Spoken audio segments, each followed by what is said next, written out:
J'ai brûlé tout ce qu'elle possédait et je le referai. Les flammes ont atteint 4,5 mètres de haut cette nuit-là, alimentées par des robes de créateurs et des sacs à main en cuir, par des foulards en soie et ces foutus talons auxquels avait commencé à porter pour l'impressionner. Mais j'anticipe. Pour comprendre pourquoi je me tenais dans mon jardin en regardant 10 ans de mariage se réduire en cendres, vous devez savoir comment nous l'avons construit en premier lieu. Je m'appelle Jacques Miller et je suis chef de chantier. Pas chef de projet, pas cadre dans la construction, chef de chantier. Je porte des bottes de sécurité à bout d'acier pour travailler. Mes mains sont couvertes de callosité permanente. Et j'ai plus de cicatrices qu'un chien errant. J'ai construit ma vie de la même façon que je construis des fondations. Une pièce solide à la fois. Pas de raccourci. J'ai rencontré Stéphanie quand j'avais 23 ans, alors que je travaillais sur la rénovation d'un bureau en centre-ville. Elle était stagiaire dans le cabinet d'expertise comptable, fraîchement diplômée d'une école de commerce avec des ambitions plus grandes que mon pick-up. Je recablais leur salle de pause quand elle est entrée, portant une jupe crayon et des talons qui claquaient sur le carrelage comme un compte à rebours. Elle a regardé mes vêtements de travail sales, puis mon visage, et a souri comme si elle avait trouvé quelque chose d'intéressant. « Tu bloques la machine à café » a-t-elle dit. « Tu es libre de passer le bras autour de moi » ai-je répondu, sans bouger.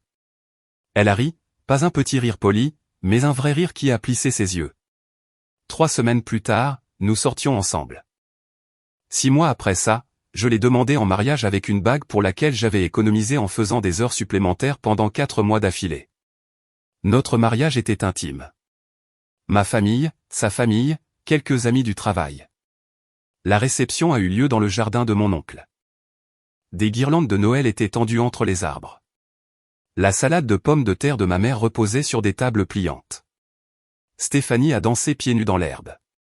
Sa robe blanche se tachait de vert à l'ourlet. Et elle s'en fichait. Mon Dieu, qu'elle était belle cette nuit-là. Belle d'une manière qui n'avait rien à voir avec le maquillage ou les vêtements chers. Pendant 10 ans, nous avons eu un rythme. Je partais à 5 heures du matin, je rentrais à 18 heures, couvert de poussière et de sueur. Elle travaillait de 9 heures à 17 heures, grimpant régulièrement les échelons de stagiaire à collaboratrice junior, puis à comptable senior. Les vendredis soirs étaient réservés à la pizza et à la bière sur le canapé. Les samedis au projet dans la maison. Les dimanches à faire la grasse matinée, sa tête sur ma poitrine, ses cheveux étalés sur mon épaule comme de la soie. Nous avions des traditions, des petites, mais elles comptaient. Nos promenades du mardi soir dans le quartier.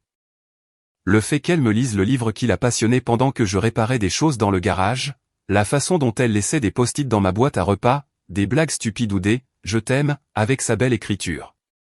Mais les choses ont commencé à changer il y a environ 18 mois. De façon subtile au début, comme de fines fissures dans le béton. Elle a commencé à utiliser des mots que je ne lui avais jamais entendu dire auparavant. Exploiter les synergies, l'image de marque. Un jargon d'affaires qui sonnait de manière étrange dans notre cuisine. Elle a acheté de nouveaux vêtements, des chers, les justifiant comme des pièces d'investissement pour sa carrière. Elle s'est inscrite dans une salle de sport, pas le 1K local où je soulevais des poids, mais un studio de fitness chic qui coûtait plus cher par mois que nos courses alimentaires. J'ai besoin d'avoir l'air à la hauteur, disait-elle en s'examinant dans le miroir de notre chambre, se tournant pour vérifier des angles dont je ne l'avais jamais vu se soucier auparavant. Elle a commencé à mentionner davantage ses collègues. Kevin a conclu une affaire énorme. Jennifer a été promue associée. David conduit une Tesla. Les histoires semblaient toujours porter un sous-entendu de comparaison, bien qu'elles ne le disent jamais ouvertement. Elles parlaient de leur déjeuner d'affaires dans des restaurants dont je ne pouvais pas prononcer le nom, de leur tournoi de golf le week-end, de leur happy hours de réseautage sur les toits terrasses des bars. Tu pourrais venir, proposait-elle parfois, mais son-on suggérait le contraire, bien que tu n'aimerais probablement pas ça. On parle surtout boulot. J'étais fier de sa réussite. Pourquoi ne le serais-je pas? Ma femme était intelligente, ambitieuse, faisant quelque chose de sa vie dans un monde que je ne comprenais pas, mais que je respectais. Quand elle travaillait tard, je lui gardais son dîner. Quand elle a eu besoin d'acheter un nouvel ordinateur portable pour ses présentations, j'ai pris des gardes supplémentaires. C'est ce qu'on fait dans un mariage. On se soutient mutuellement. Il y a 2 mois, elle est rentrée à la maison rayonnante, vibrant pratiquement d'excitation.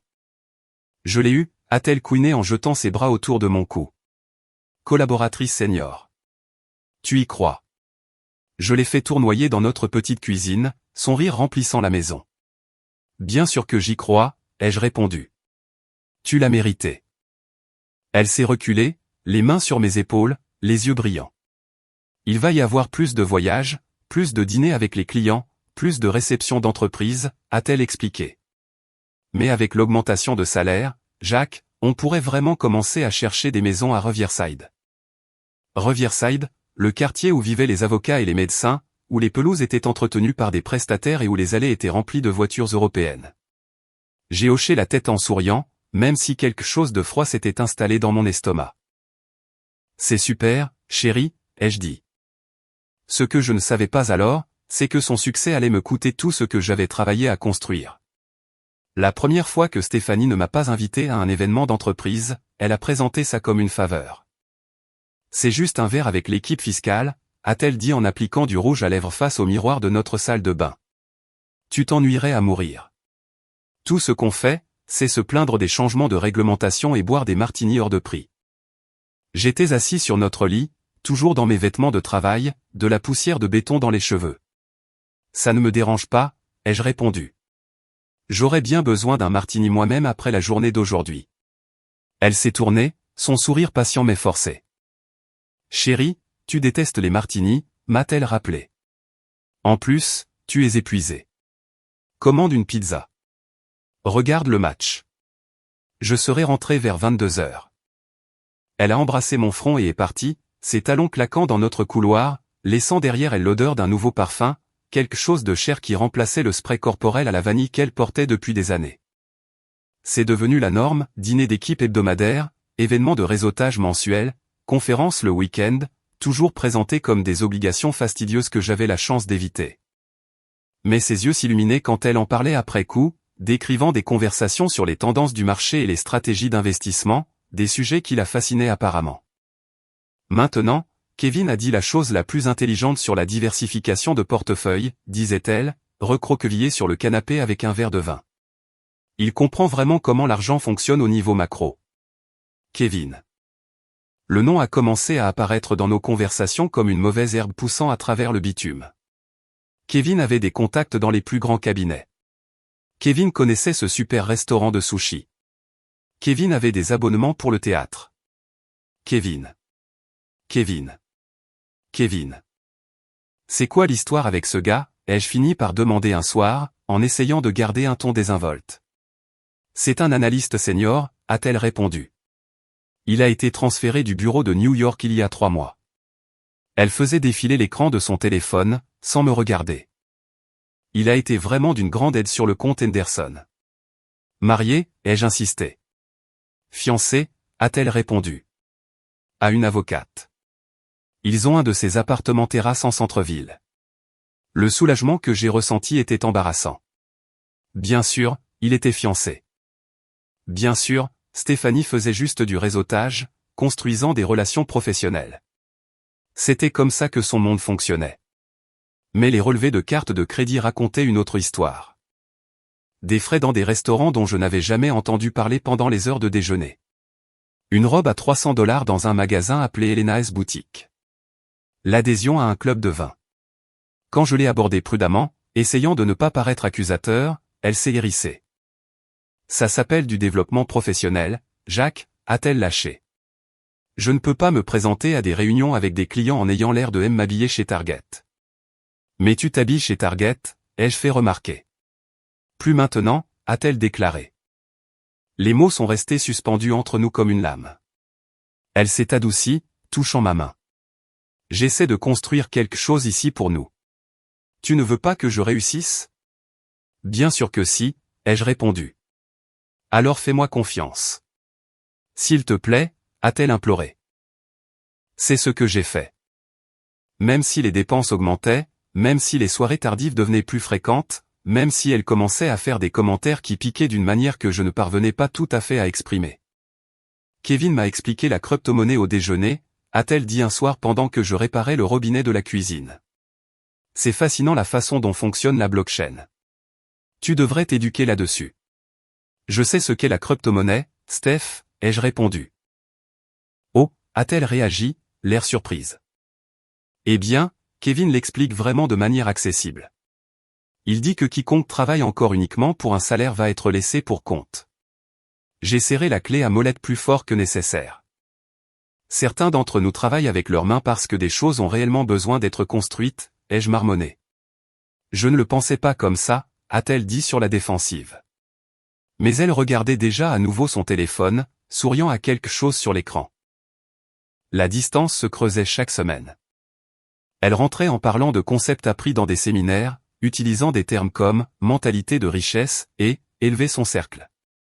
Elle a rejoint un club de lecture qui lisait des biographies d'hommes d'affaires. Elle a commencé à faire du yoga à 6 heures du matin au lieu de faire la grasse matinée avec moi. Je dois optimiser mes matinées, a-t-elle expliqué quand j'ai demandé pourquoi elle mettait son réveil à 5h30. Optimiser, ai-je remis en question. Être plus productive, a-t-elle clarifié. Kevin dit que les gens qui réussissent le mieux. Bordel de merde, Steph, est-ce que Kevin t'essuie aussi les fesses, ai-je explosé. C'était la première fois que je m'emportais à son sujet. Elle m'a regardé comme si je l'avais giflé. Il m'aide à grandir, a-t-elle dit froidement. Je suis désolé si ça te menace. Je ne me sens pas menacé, ai-je rétorqué. Je suis fatigué d'entendre parler de lui tous les foutus jours. Très bien, a-t-elle répondu d'un ton glacial. Je ne le mentionnerai plus. Mais elle le faisait constamment, bien qu'elle essayât de se reprendre. Au déjeuner aujourd'hui, Marge veut dire, on discutait, ou, il y a ce nouveau restaurant que quelqu'un au travail a recommandé. 3 mois après sa promotion, notre conjoint perdait de l'argent à vue d'œil à cause de sa nouvelle garde-robe, des dîners avec les clients qu'elle tenait à payer pour faire preuve d'initiative. Et de l'abonnement à la salle de sport qu'elle n'utilisait jamais parce qu'elle travaillait toujours tard. Quand j'ai suggéré qu'elle en faisait trop, elle m'a accusé de ne pas comprendre son secteur. L'image compte, Jacques, a-t-elle insisté. Kevin dit. Elle s'est interrompue. Les gens qui réussissent investissent dans leur apparence. Nous ne sommes pas ces gens-là, Steph, ai-je argumenté. Nous sommes des gens normaux avec un prêt immobilier normal et des factures normales. Elle m'a regardé alors avec une expression que je n'avais jamais vue auparavant, de la pitié mêlée à de la frustration, comme si j'étais un enfant qui n'arrivait pas à saisir quelque chose de simple. C'est peut-être ça le problème, a-t-elle dit doucement. Peut-être que je n'ai plus envie d'être normale. Cette nuit-là, elle a dormi de son côté du lit, me tournant le dos, un mur d'air froid entre nous. J'ai fixé le plafond, me demandant quand ma femme était devenue une étrangère. Une semaine plus tard, elle est rentrée avec des nouvelles. Il y a une fête d'entreprise vendredi prochain, a-t-elle annoncé. Une grande. On célèbre l'acquisition d'Artman. C'est énorme pour le cabinet. J'attendais qu'elle m'écarte comme d'habitude, avec l'explication de pourquoi je n'apprécierais pas.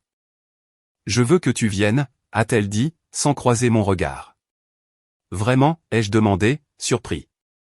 C'est important, a-t-elle expliqué. Toute l'équipe sera là avec leur conjoint. J'ai besoin. Je veux que tu sois là. Quelque chose dans son ton clochait. Pas de l'excitation, mais de la résignation, comme si on la forçait à m'inclure. Mais j'ai refoulé ce sentiment. Peut-être que c'était une chance de combler le fossé entre nous, de mieux comprendre son nouveau monde. Je viendrai, ai-je accepté. Je mettrai même ma belle chemise. Elle a souri, mais son sourire n'a pas atteint ses yeux. Parfait, a-t-elle répondu. J'aurais dû savoir qu'elle ne me voulait pas là pour m'exhiber. Elle me voulait là pour toute autre chose. Stéphanie a passé 3 heures à se préparer pour la soirée. J'étais assis sur notre lit, déjà habillé de mon seul costume, celui gris anthracite que j'avais porté au mariage de mon cousin 2 ans plus tôt, la regardant se transformer en quelqu'un que je reconnaissais à peine. Elle s'était fait coiffer professionnellement l'après-midi même, les cheveux relevés en un chignon compliqué qui dégageait sa nuque. Son maquillage était plus prononcé que d'habitude, des yeux dramatiques et des lèvres rouges qui avaient leur place dans un magazine. La robe était neuve, noire avec un décolleté plus plongeant que tout ce que je l'avais vu porter auparavant, épousant des courbes que l'abonnement à la salle de sport avait apparemment sculptées. Quand elle a enfilé des talons qui ajoutaient 10 cm à sa taille, elle me dominait. Tu es. J'ai cherché mes mots. Belle n'était pas le terme juste. Elle avait l'air chère, intouchable. Tu es incroyable. Tu penses que c'est trop, a-t-elle demandé, s'examinant dans le miroir, lissant des faux plis invisibles. Non, c'est parfait pour. J'ai fait un geste vague. Ça? Elle a vaporisé du parfum sur ses poignets, son cou, derrière ses oreilles. Promets-moi que tu feras un effort ce soir, a-t-elle dit. Un effort pourquoi, ai-je interrogé. Pour t'intégrer, pour faire la conversation, a-t-elle expliqué. Ces personnes sont importantes pour ma carrière. La façon dont elle l'a dit, comme si j'étais un boulet qu'elle devait gérer, m'a fait serrer la mâchoire. Je sais comment parler aux gens, Steph, ai-je répondu sèchement. Je sais que tu sais, a-t-elle dit rapidement. Juste. Évite peut-être la politique et le sport. Parle d'actualité ou de voyage, ou de choses dont je ne connais rien, ai-je terminé. Elle s'est détournée du miroir, son expression soigneusement neutre. Ce n'est pas ce que je voulais dire, a-t-elle insisté. Le trajet jusqu'au restaurant s'est fait en silence, à l'exception de ses indications routières. L'endroit s'appelait Aurelio S. Tout en verre et en lumière tamisée. Le genre de restaurant qui ne met pas de prix sur le menu parce que si vous devez demander, c'est que vous n'y avez pas votre place. Le voiturier qui a pris mon pick-up l'a regardé comme s'il allait contaminer les BMW et les Mercedes alignés à l'extérieur. À l'intérieur, Stéphanie s'est immédiatement transformée. Sa posture s'est redressée. Son sourire s'est élargi. Son rire a pris une qualité musicale que je n'avais jamais entendue à la maison. Elle m'a guidé à travers une mer de costumes et de robes de cocktail, sa main sur mon bras comme si elle guidait un enfant dans un centre commercial bondé. Jacques, voici David des fusions et acquisitions, a-t-elle introduit. David, mon mari. David ressemblait à tous les autres gars présents. Costume cher, montre chère, coupe de cheveux chère. Sa poignée de main était molle, presque féminine. Stéphanie nous a tellement parlé de vous, a-t-il dit. Dans la construction, c'est ça? C'est ça, ai-je confirmé. Ça doit être un travail intéressant, a-t-il commenté. Très manuel. La pause avant un manuel était délibérée, accompagnée d'un regard sur mes mains calleuses. Sa cavalière, une blonde dans une robe argentée, a souri poliment et s'est immédiatement tournée vers Stéphanie pour la complimenter sur sa robe. Cela a donné le ton pour l'heure qui a suivi. Stéphanie me présentait, mentionnait que j'étais dans la construction, et regardait les yeux des gens se voiler. Il posait des questions de pure forme, quel type de construction? Résidentielle ou commerciale? Puis pivotait rapidement sur des sujets qui m'excluaient, portefeuille d'action, vacances en Europe, région viticole dont je n'avais jamais entendu parler. Je me suis posté au bar, sirotant une bière pendant que Stéphanie voletait de groupe en groupe comme un papillon dans sa robe noire. C'est là que j'ai vu Kevin pour la première fois. Il était exactement comme je l'avais imaginé, mais en pire. Grand, mince, avec ses cheveux savamment ébouriffés qui coûtaient probablement plus cher à coiffer que mon budget coiffure mensuel. Son costume lui allait comme s'il avait été peint sur lui. Quand il souriait, ses dents étaient si blanches qu'elles semblaient fausses. Il a touché le coude de Stéphanie pour attirer son attention, se penchant pour lui chuchoter quelque chose à l'oreille. Elle a ri, sa main effleurant brièvement le torse de celui-ci avant de se retirer. C'était rapide, désinvolte, le genre de geste qui ne voulait rien dire à moins de l'observer attentivement. Je l'observais. Ils ont circulé ensemble dans la fête, pas de façon évidente en tant que couple, mais jamais loin l'un de l'autre. Quand elle faisait des gestes en racontant une histoire, il regardait ses mains. Quand il riait de ce que quelqu'un disait, elle regardait son visage. Ils avaient un rythme, une conscience l'un de l'autre qui me retournait l'estomac. Vous devez être Jacques, a dit une voix à côté de moi. Kevin était apparu au bar près de moi, faisant signe au barman avec 2 doigts. Je suis Kevin, s'est-il présenté. Stéphanie m'a tellement parlé de vous. C'est marrant, elle m'a parlé de vous aussi, ai-je répondu. Il a soit manqué le tranchant de ma voix, soit il l'a ignoré. Elle est incroyable, votre femme, a-t-il dit. L'une des personnes les plus intelligentes avec lesquelles j'ai jamais travaillé. Vous êtes un homme chanceux. Je sais ce que j'ai, ai-je répondu sèchement. Bien sûr, a-t-il répondu. Il a récupéré ses verres, des martinis, tous les 2. Elle a été inestimable sur le compte Henderson. Nous formons une bonne équipe. Il s'est éloigné avant que je puisse répondre, portant les 2 verres. Je l'ai regardé en tendre un à ma femme, j'ai regardé les doigts de celle-ci frôler les siens quand elle l'a pris, je les ai regardés trinquer en maintenant le contact visuel une seconde de trop. Une femme nommée Jennifer m'a coincé près des amuse-gueules, me demandant ce que ça faisait de travailler avec ses mains.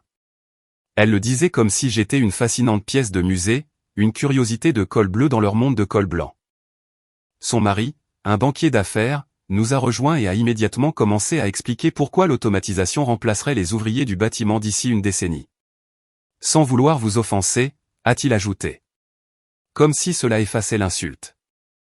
Aucun problème, ai-je menti, regardant par-dessus son épaule Stéphanie et Kevin se diriger vers la piste de danse. La musique était du jazz, quelque chose de doux et de sophistiqué qui correspondait à l'atmosphère. Kevin l'a guidée dans la foule de couples qui dansaient, sa main sur le bas de son dos, les doigts grands ouverts contre le tissu noir. Elle a fondu contre lui, son corps trouvant instantanément son rythme. Je me suis excusé auprès de Jennifer et de son mari, me frayant un chemin pour me rapprocher de la piste de danse. Les autres couples gardaient une distance professionnelle, mais Stéphanie et Kevin bougeaient comme s'ils avaient déjà fait ça ensemble.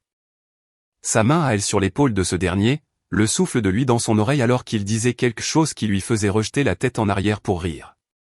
Quand la chanson a changé pour quelque chose de plus lent, elle ne s'est pas éloignée.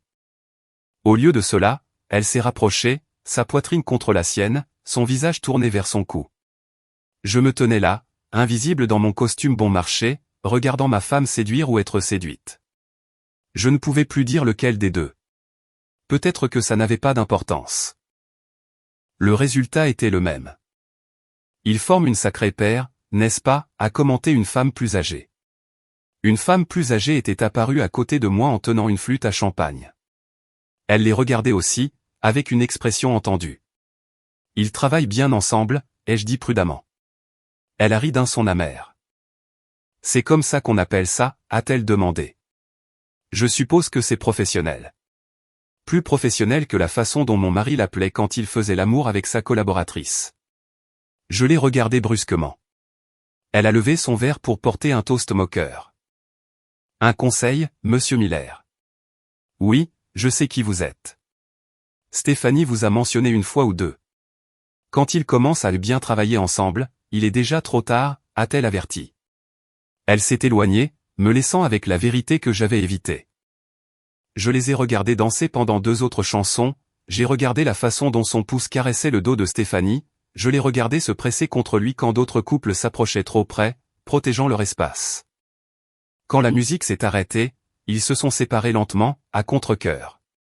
Stéphanie semblait enivrée, son rouge à lèvres légèrement bavé. Kevin a réajusté sa cravate, sa propre bouche curieusement rouge. Ils sont restés là un moment, à se regarder, quelque chose passant entre eux qui a fait se serrer mes mains en poing.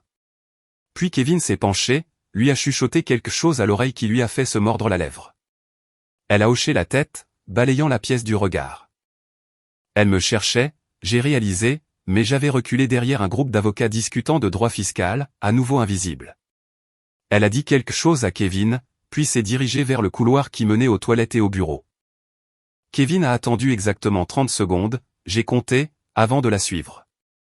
La chose intelligente à faire aurait été de faire un scandale sur le champ, de les suivre immédiatement, d'ouvrir violemment n'importe quelle porte derrière laquelle ils se trouvaient, de les prendre sur le fait avec des témoins. Mais quelque chose de froid et de calculateur s'était emparé de mon esprit. Je voulais savoir exactement jusqu'où c'était allé. Je voulais voir l'ampleur de sa trahison. J'ai attendu 1 minute de plus, puis j'ai suivi. Quand je les ai vus se diriger ensemble vers le couloir du fond, j'ai su que mon mariage était sur le point de se terminer. Je ne savais tout simplement pas combien d'autres choses brûleraient avec lui. Le couloir était faiblement éclairé, tout en boiserie sombre et en moquette épaisse qui étouffait mes pas. Je pouvais entendre la musique de la fête, assourdie et lointaine, mêlée au son de mon propre rythme cardiaque battant à mes oreilles. 3 portes donnaient sur le couloir, 2 toilettes et ce qui ressemblait à un bureau privé au fond. La porte du bureau était légèrement entr'ouverte, un éclat de lumière fendant l'obscurité.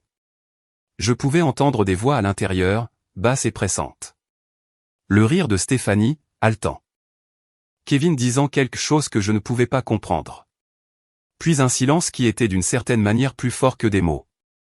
Je me suis rapproché, mes bottes de travail silencieuses sur l'épaisse moquette. À travers l'entrebâillement de la porte, je pouvais les voir.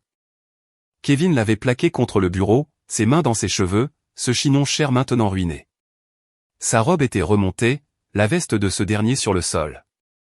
Ils s'embrassaient comme des adolescents, désespérés et sans grâce, toute la sophistication envolée. Ses mains à lui sont allées vers sa fermeture éclair. Elle a gémi son nom. C'est là que quelque chose s'est brisé en moi. La rage était toujours là, chauffée à blanc et aveuglante, mais en dessous se trouvait quelque chose de plus froid, de calculé. Je pouvais faire irruption maintenant, faire un scandale, distribuer des coups de poing. Mais cela ferait de moi le mari violent, la brute au col bleu qui ne pouvait pas se contrôler. Il trouverait un moyen de tourner ça, de me faire porter le chapeau. La pauvre Stéphanie mariée à cette brute. Il méritait pire qu'une scène. Il méritait une destruction totale. J'ai reculé de la porte, sortant mon téléphone. J'ai pris une seule photo à travers la fente. Rien de pornographique, mais assez clair.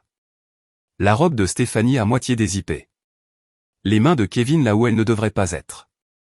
Leur visage visible de profil. Des preuves. Puis, je suis retourné à la fête. J'ai commandé une autre bière au bar, vérifiant l'heure. 21h47. Je leur ai donné 10 minutes, sirotant mon verre et observant la salle. La femme plus âgée qui m'avait averti plus tôt a croisé mon regard et a levé son verre. Elle savait. Peut-être que tout le monde savait, sauf moi. À 21h58, j'ai marché jusqu'au centre de la pièce où le groupe faisait une pause. J'ai pris le micro qu'ils avaient laissé sur le pied. Excusez-moi, tout le monde. Pourrais-je avoir votre attention, ai-je lancé. La salle s'est tournée vers moi, les conversations mourant.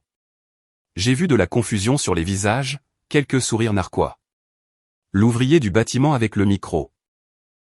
Que pouvait-il bien avoir à dire? Je m'appelle Jacques Miller.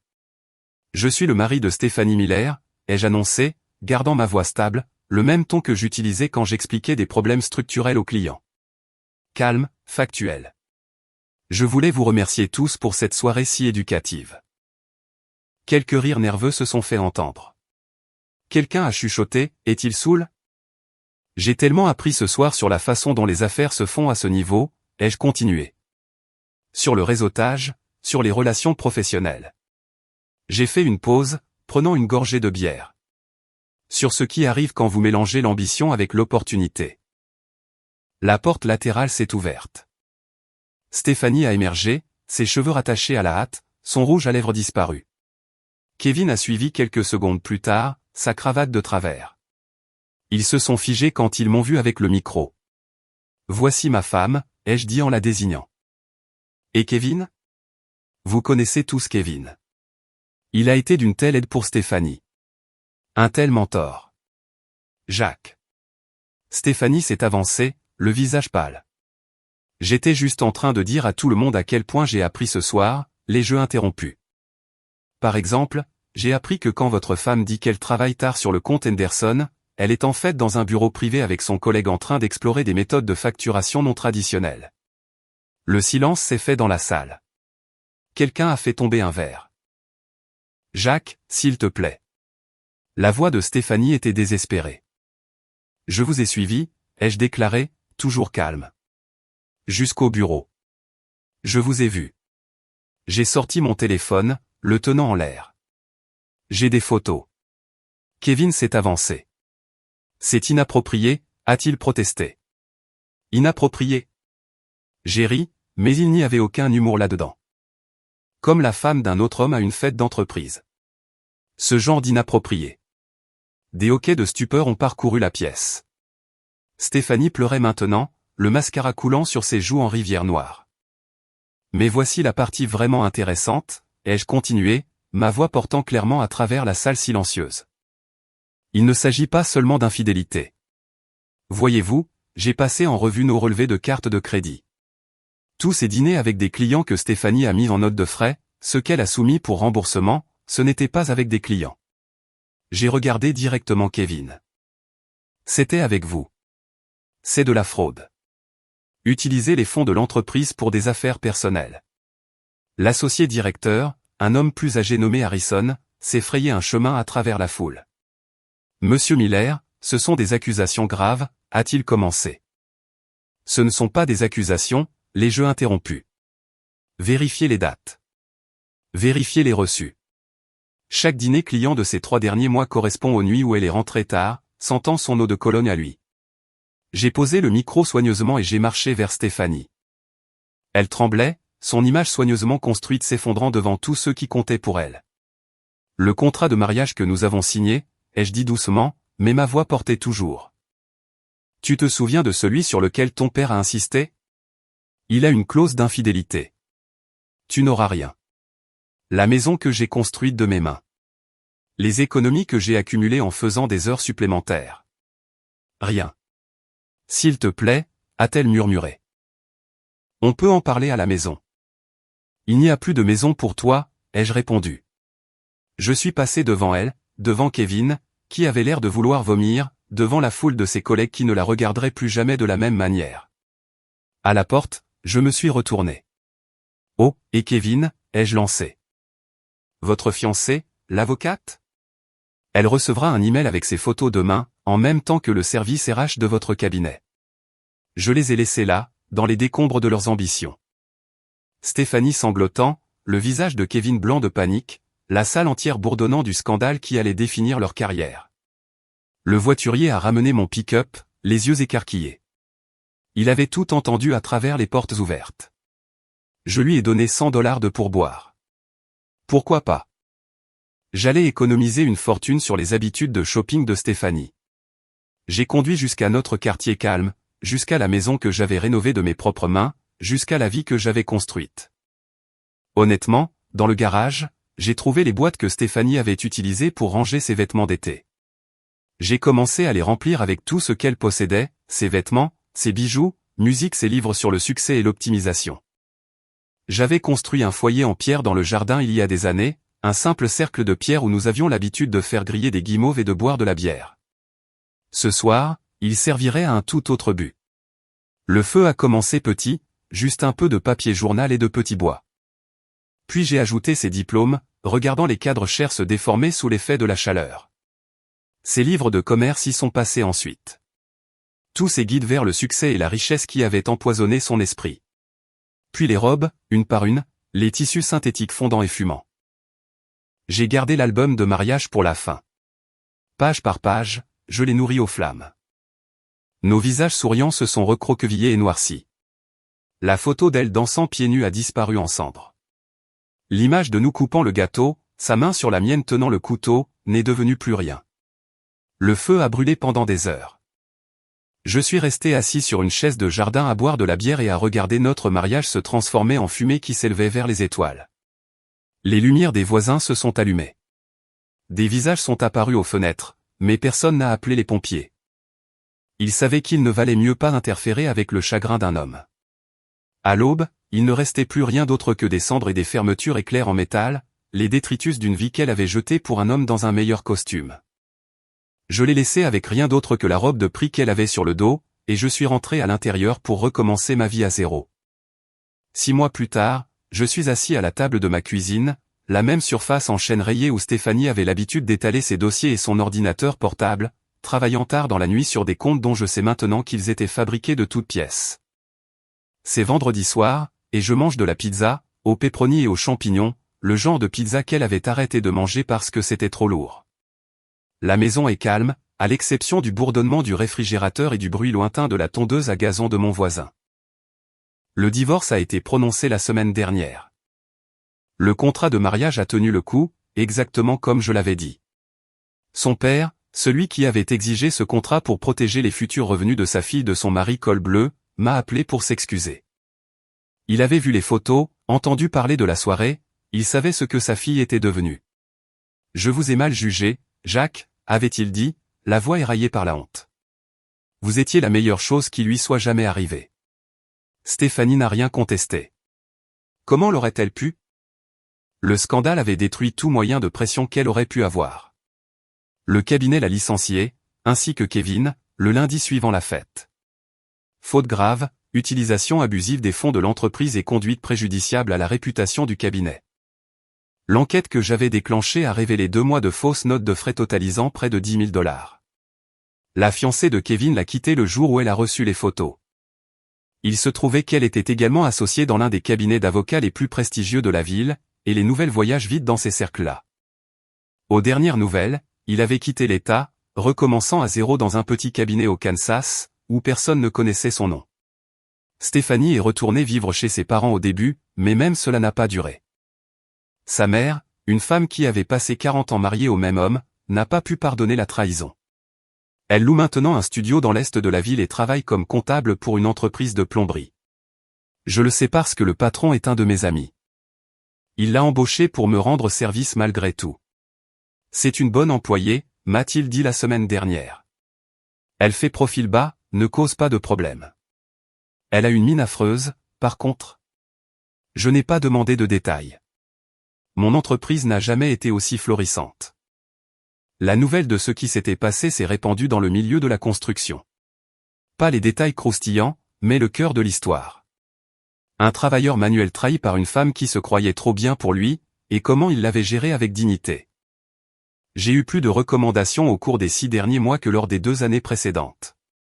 La maison semble différente maintenant, plus propre d'une certaine manière, bien qu'elle n'ait jamais été sale. J'ai rénové la chambre, démolissant le dressing sur lequel elle avait insisté, et construisant un vrai bureau à domicile. La salle de bain ne sent plus le parfum hors de prix. Les plans de travail de la cuisine ne sont plus encombrés de magazines d'affaires et de livres de développement personnel. J'ai gardé une chose à elle, un mug à café qui dit « Meilleure femme du monde » que je lui avais offert pour notre 2e anniversaire. Je l'utilise comme pot à crayon maintenant. Un rappel que les mots ne signifient rien sans des actes pour les soutenir. Il y a une femme avec qui je discute, une infirmière nommée Lisa, qui vient au bar où mon équipe va boire le vendredi. Elle est jolie d'une manière simple, rit de mes mauvaises blagues, et se fiche que j'ai les mains calleuses et de la poussière de béton dans les cheveux. Nous prenons notre temps. Je ne suis pas prêt pour quelque chose de sérieux.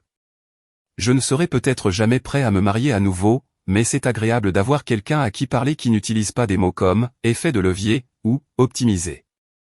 Le restaurant où tout a basculé, Aurelio S., a fermé il y a 2 mois.